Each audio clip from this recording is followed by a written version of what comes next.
Assalamualaikum warahmatullahi wabarakatuh. Alhamdulillah Rabbil alamin. Wassalatu wassalamu ala asrofil anbiya wal mursalin wa ala alihi wa sahbihi ajmain. Amma ba'du.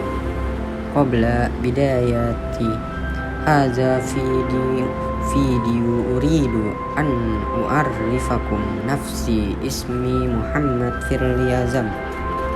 Ana min fasli Ashir ulumul tubi'iyah ulumul ijtimaiyah bimadrasatil islamiyati asyukriyah fi hazihil fursatis saminati uridu an atakallama an Muhammad Al-Fatih. Muhammad Al-Fatih adalah salah seorang raja atau sultan kerajaan Utsmani yang paling terkenal. Ia merupakan sultan ketujuh dalam sejarah Bani Utsmaniyah. Al-Fatih adalah gelar yang senantiasa melekat pada namanya karena dialah yang mengakhiri atau menaklukkan kerajaan Romawi Timur yang di kota Erdin, ibu kota Daulah Utsmaniyah saat itu. Ia adalah putra dari Sultan Murad II yang merupakan raja ke-6 Daulah Utsmaniyah. Sultan Murad II memiliki perhatian yang besar terhadap pendidikan anaknya. Ia menempa buah hatinya agar kelak menjadi seorang pemimpin yang baik dan tangguh. Perhatian tersebut terlihat dari Muhammad kecil yang telah menyelesaikan hafalan Al-Quran 30 juz, mempelajari hadis-hadis, memahami ilmu fikih, belajar matematika, ilmu falak, dan strategi perang. Selain itu, Muhammad juga mempelajari berbagai bahasa seperti bahasa Arab, Persia, Latin, dan Yunani. Tidak heran, pada usia 21 tahun, Muhammad Al-Fatih sangat lancar berbahasa Arab, Turki, Persia, Ibrani, Latin, dan Yunani. Sultan Muhammad II juga menyiapkan lebih dari 4 juta prajurit yang akan mengepung Konstantinopel dari darat. Pada saat mengepung benteng Bizantium, banyak pasukan Utsmani yang gugur karena kuatnya pertahanan benteng tersebut. Pengepungan yang berlangsung tidak kurang dari 50 hari itu benar-benar menguji kesabaran pasukan Utsmani, menguras tenaga, pikiran, dan perbekalan mereka.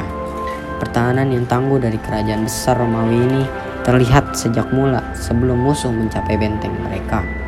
Bizantium telah memagari laut mereka dengan rantai yang membentang di semenanjung Tandung Emas. Tidak mungkin bisa menyentuh benteng Bizantium kecuali dengan melintasi rantai tersebut. Akhirnya Sultan Muhammad Al-Fatih menemukan ide yang ia anggap merupakan satu-satunya cara agar bisa melewati pagar tersebut. Ide ini mirip dengan yang dilakukan oleh Pangeran Kiev yang menyerang Bizantium di abad ke-10. Pangeran Kiev menarik kapalnya keluar selat Bosporus, mengelilingi Galata, dan meluncurkan kembali di Tanduk Emas. Akan tetapi pasukan mereka tetap dikalahkan oleh orang-orang Bizantium Romawi. Sultan Muhammad melakukannya dengan cara yang lebih cerdik lagi. Ia menggandeng 70 kapal yang melintasi Galata ke Muara setelah meminyaki batang-batang kayu. Hal itu dilakukan dalam waktu yang sangat singkat. Tidak sampai satu malam, di pagi hari, Bizantium kaget dengan kepalang. Mereka sama sekali tidak mengira Sultan Muhammad dan pasukannya menyeberangkan kapal-kapal lewat jalur darat.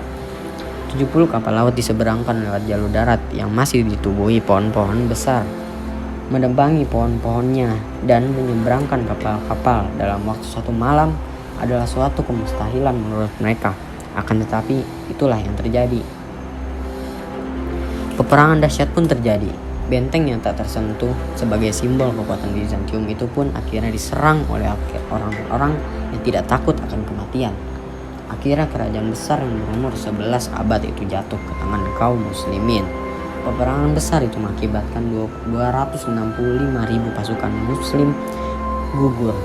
Pada tanggal 20 Jumadil Awal 857 Hijriah bersamaan dengan 29 Mei 1453 Masehi.